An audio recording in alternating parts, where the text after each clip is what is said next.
Welcome to Aadi cinema. இன்னைக்கு நம்ம பார்க்க போற படம் என்னன்னு கேட்டீங்கன்னா, 2020ல எடுக்கப்பட்ட கிங் ஆஃப் ஸ்னேக் படம் எப்ப இருக்குன்னு தான் பார்க்க போறோம். அதுக்கு முன்னாடி நம்ம வீடியோ பிடிச்சிருந்துச்சுன்னா லைக் பண்ணுங்க, ஷேர் பண்ணுங்க. மறக்காம நம்ம சேனல சப்ஸ்கிரைப் பண்ணி வச்சுக்கோங்க. இப்ப அந்த படத்தோட கதைய பார்த்துருவோம். படத்தோட ஃபர்ஸ்ட் சீன்லயே ஒரு ட்ரெயின காமிக்கிறாங்க. போய்க்கிட்டு இருக்கும்போது அந்த ட்ரெயின் வந்து பிரேக் டவுன் ஆகி ஒரு இடத்துல நிக்குது நைட்டு. அப்போ சில பாம்புகள்னால அங்க இருக்கவங்கலாம் தாக்கப்படுறாங்க. தாக்கப்பட்டு ஹீரோவும் அந்த ட்ரெயின்ல தான் இருக்காங்க. ஹீரோயினும் அதே ட்ரெயின்ல தான் இருக்காங்க. நம்ம ஹீரோ வந்து ஒரு பாம்பு பிடிக்கிறவரா இருக்கிறனால, அவங்கள பூரா காப்பாத்தி அவங்க ஊருக்கு கூட்டு போயி, அவங்க வீட்ல வச்சு அவங்களுக்கு வைத்தியம் பார்க்குறாரு.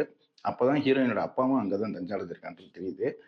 இவங்கள பூரா காப்பாத்தணும்னா, நாகமலையில உள்ள ஒரு நாகப்பூன்னு ஒண்ணு இருக்கு. அத எடுத்துட்டு வந்து தான் இவங்களுக்கு மருந்து தயாரிச்சு, இவங்கள பூரா காப்பாத்த முடியும் அப்படின்றதுக்கப்புறம், இவங்க எடுக்கிற சவால்கள், அந்த பாம்புங்கள்லாம் எப்படி சமாளிச்சாங்க, இதெல்லாம் சொல்லக்கூடியது தான் இந்த படத்தோட கதை.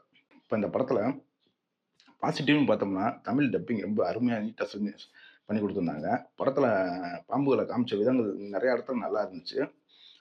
அது போக படத்துல அந்த காடுகள காமிச்ச இடம், இதெல்லாம் ரொம்ப நல்லாவே இருந்துச்சு. இவங்க அந்த பாம்புகிட்ட தப்பிக்கிறதுக்காக எடுக்கிற முயற்சி, இதெல்லாம் பார்க்கறதுக்கு ரொம்பவே நல்லா இருந்துச்சு. இதுல இன்னொரு பெரிய ப்ளஸ் பாயிண்ட் என்னன்னா, படம் வந்து ஒரு 1 1/4 மணி நேரம் இருக்கு. ஆனா நமக்கு இந்த படத்த YouTubeல 1 மணி நேரம் 23 நிமிஷம் கட் பண்ணி கிறிஸ்பா குடுத்ததுனால, படம் எங்கேயுமே நமக்கு லேக் ஆகல.